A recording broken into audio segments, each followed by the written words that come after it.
Assalamu alaikum everyone. Today we are discussing the solution of assignment 2 of STA 301. Its last date is 14 July and it have total marks 20. दो question हैं इसमें. पहले question में दो parts हैं. पहला question 8 marks का है एंड सेकंड वाला 12 मार्क्स का है. अच्छा, क्वेश्चन नंबर 1 की बात करें तो क्वेश्चन नंबर 1 में हमें दो डाइस लिए गए हैं कि दो डाइस जो हैं उनको टॉस किया गया और इकट्ठा टॉस किया गया है. ठीक है, उनकी प्रोबेबिलिटी निकालनी है कि वो प्रोबेबिलिटी बताएं जब उनके फेस डाइस के फेस पे ना सेम नंबर्स अपीयर होते हैं एक जैसे. तो दो डाइस हैं. देखिए, अगर एक डाइस हो तो हमें पता है उसमें 6 नंबर्स होते हैं ना, और अगर दो डाइस इकट्ठे किए हैं तो नंबर ऑफ़ आउटकम्स जो हैं वो 36 आएंगे, क्योंकि एक डाइस में भी 6 होते हैं, दूसरे डाइस में भी 6 होते हैं. ठीक है, तो दोनों को अगर हम मल्टीप्लाई करें तो मीन्स टोटल आउटकम इनका जो होगा वो 36 होगा. वो किस तरीके से होगा वो हम सैम्पल स्पेस निकाल लेते हैं दोनों डाइस की. कि अगर पहला 1 है तो 1 के साथ नंबर्स ले लेंगे, फिर 1 2 इसी तरीके से, मतलब फॉर एग्जांपल हमारे पास 1 से 6 हैं. जैसे यहाँ पे हम ले लेते हैं कि अगर 1 2 3 4 5 और 6 है. ठीक है जी, तो हम 1 के साथ पेयर बनाएंगे, फिर 1 का 2 के साथ, फिर 1 का 3 के साथ, 1 के 4 के साथ, 1 के 5 के साथ और फिर 1 का 6 के साथ. ठीक है, तो देन हमारे इसी तरीके से 2 का फिर 1 के साथ जाएगा, 2 का 2 के साथ जाएगा, 2 का 3 के साथ, 2 का 4 के साथ, 2 का 5 के साथ और 2 का 6 के साथ. सेम लाइक दैट 3 को हम इसी तरीके से लेके जाएंगे, 4 को भी, 5 को भी और 6 को भी. ठीक है, तो ये सारे हमने सैम्पल स्पेस बना ली दोनों डाइस की. अब जो नंबर ऑफ़ सैम्पल स्पेस के आएंगे वो मैंने भी आपको बताया, क्योंकि एक में भी 6 है, दूसरे में भी 6 है, दोनों को मल्टीप्लाई कर 36 आता है. काउंट करने की आपको ज़रूरत नहीं है.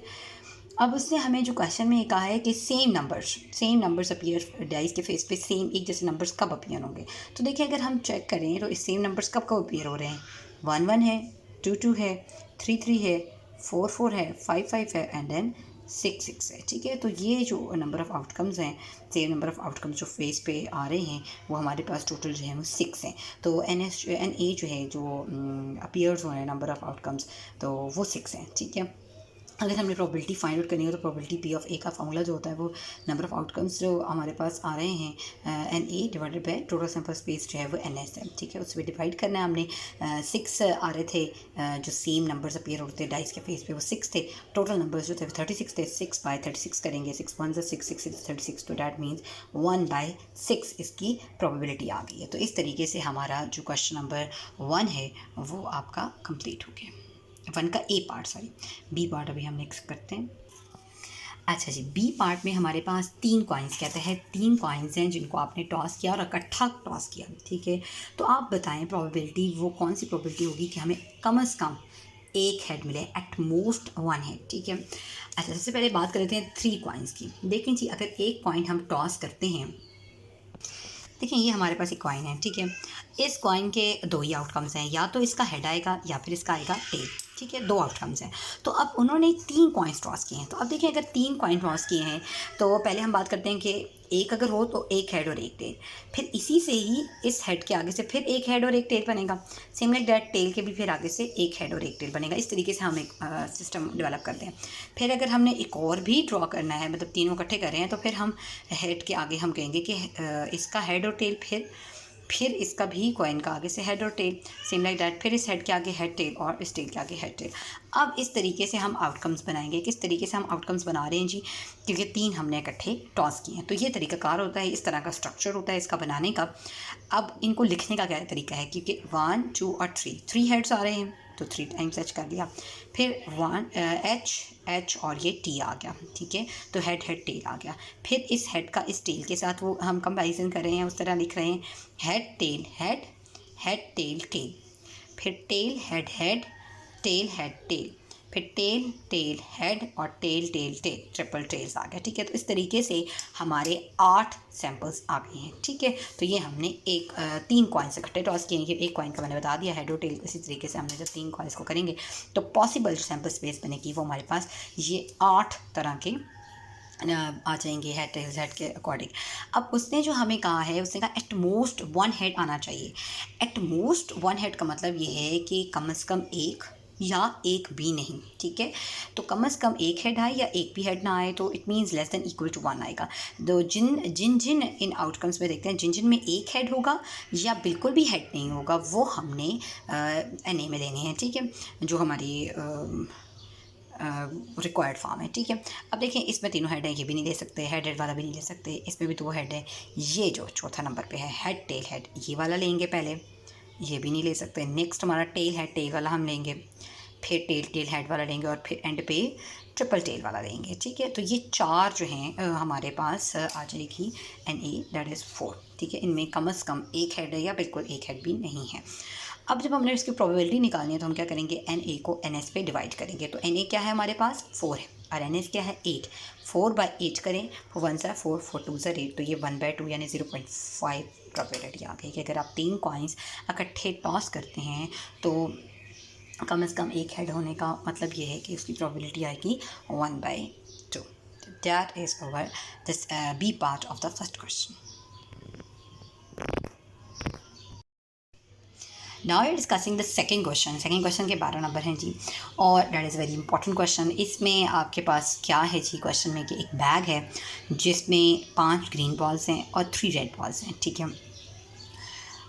और अगर 2 बॉल्स जो हैं वो आपने ड्रॉ की हैं बैग के अंदर से रेंडमली विद रिप्लेसमेंट। अब विदाउट रिप्लेसमेंट नहीं है, विद रिप्लेसमेंट है कि आप निकालते हैं, एक फेंकते हैं, फिर वापस रख देते हैं और फिर दोबारा निकालते हैं, ठीक है। तो इसमें पॉसिबिलिटी ये हो सकती है कि वो रिपीट भी हो सकती है बॉल, ठीक है। Find the probability distribution of the number of green balls drawn, कि आपने नंबर ऑफ ग्रीन बॉल्स जो ड्रॉ की हैं उनकी प्रोबेबिलिटी क्या है। Also find the expected value of x. अब देखिए उसने हमें कंडीशन दे दी है कि जो 2 बॉल्स ड्रॉ की हैं वो अपनी ग्रीन ड्रॉ की हैं, ठीक है। तो आपने एक्सपेक्टेड वैल्यू एक्स की भी निकालनी है, ठीक है। अगर आपने चैनल सब्सक्राइब नहीं किया तो चैनल सब्सक्राइब कीजिए और बेल आइकन प्रेस कीजिए ताकि आपको आने वाली नई जो वीडियोज़ हैं वो मौसूल हो सकें और आप कनेक्टेड हों इस तरह की कोई भी वीडियो जो एजुकेशन से रिलेटेड है, ताकि आपके लिए आसानी हो, ठीक है। अच्छा, अब इसमें हमने एक्सपेक्टेड वैल्यू भी फाइंड आउट करनी है। सबसे पहले बात कर लेते हैं कि हमें गिवन क्या है। ग्रीन बॉल्स गिवन है 5, रेड बॉल्स गिवन है 3, तो टोटल इनको ऐड करें तो कितनी बॉल बन जाती हैं 8। एक चीज़ ये हो गई।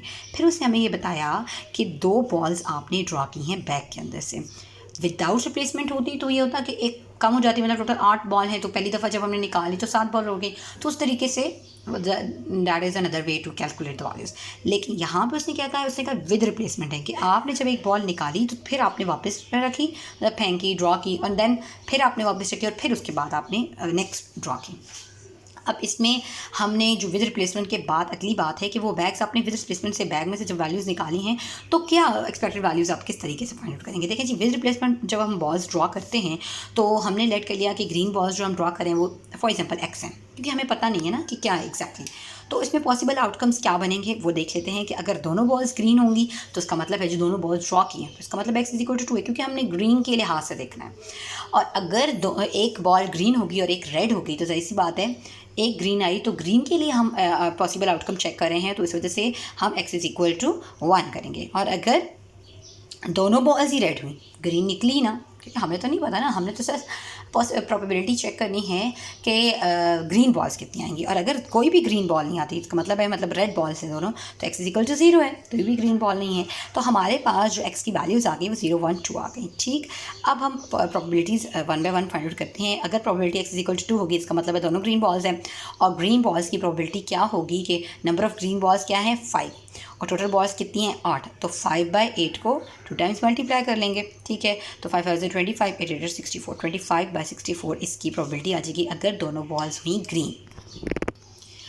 और अगर एक बॉल ग्रीन हुई और एक रेड हुई तो इसमें 2 तरह की, इसमें जो तरीकाकार है वो इस तरह का है कि अगर पहली ग्रीन निकली दूसरी रेड निकल सकती है, या पहली रेड और दूसरी ग्रीन निकली, जब भी या का लफ्ज़ आएगा तो फिर दरम्यान में आएगा प्लस, ठीक है। दोनों तरह की पॉसिबिलिटीज़ है ना कि अगर पहली ग्रीन निकलेगी तो दूसरी रेड निकल सकती है और अगर पहली रेड निकली तो दूसरी ग्रीन निकल सकती है। तो या दोनों में से कोई भी एक मतलब है, तो जब और आता है तो ये प्लस हो जाता है। तो ग्रीन हमारे पास टोटल बॉल्स कितनी थी 5 और रेड कितनी थी 3, तो टोटल बॉल्स 8 हैं, दोनों को 8 पे डिवाइड किया। तरीकाकार दोनों का सेम ही है, सिर्फ ये है कि पहले रेड और बाद में ग्रीन, और पहले ग्रीन और बाद में रेड है। 5 से 15/64 आ गया, इधर भी 15/64 आ गया। एलसीएम लिया, 15 में 15 ऐड करें तो 30। 30/64 हमारे पास ये प्रोबेबिलिटी आ गई, लेकिन अगर एक ग्रीन हो और ऑब्वियसली दूसरी रेड होगी।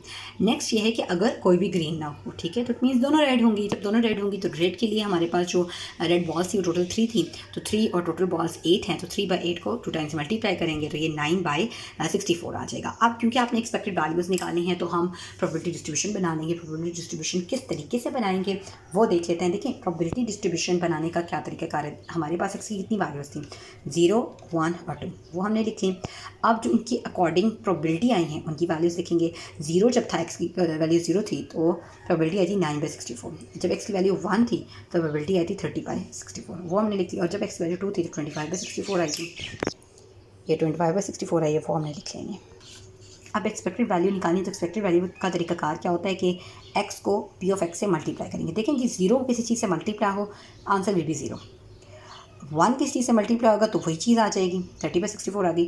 25 से जब 2 मल्टीप्लाई होगा तो 50 आ गया, 50/64। अब इनका समेशन लेंगे, समेशन मीन सम।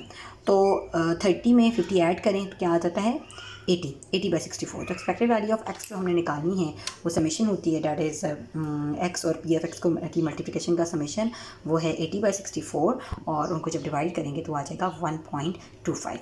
तो इस तरीके से हमारे पास जो है वो एक्सपेक्टेड वैल्यू आ गई ग्रीन बॉल्स की। तो ये हमारा इस तरीके से क्वेश्चन जो है वो कंप्लीट हो गया, क्वेश्चन नंबर 2।